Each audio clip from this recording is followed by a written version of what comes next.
Söz söyleyin termeden, nazmedeu atтай терелеген, жүйрік аттай жылқынып, тәрбиелеп жемдеген, көңілдеген кең сарай, күнделікті өңдеген, ақыл деген ағын су дәрияша толқып өрлеген, оның біз өтері бала боп, ақ бөкендей ақ желдеген, 25-ке келгенде болмайды жаның жеңбеген.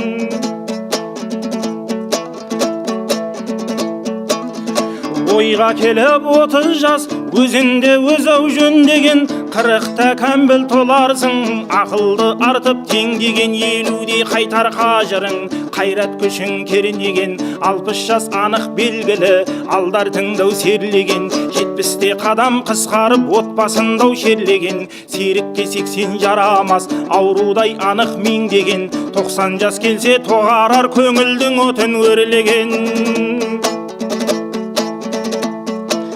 Шаннан біреу жетпесе, 100 жасты ешкім көрмеген, өтеді өмірі осылай, қияда қия белменен, кәрілік дерт қойдауасыз, көрдің бе тәуіп емдеген, арқан кейсе бесікке жамбасың ерге тиеді, қалмайды пәнда өлмеген, осыны ойлап көпшілік етіңдер тәуба дембедем.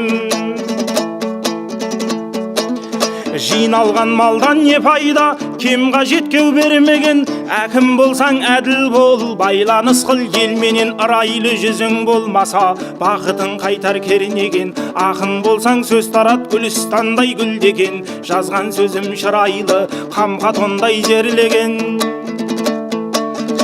Ақын ауан айтушыңа қатесі болса, көзім айт мынада жері кемдеген.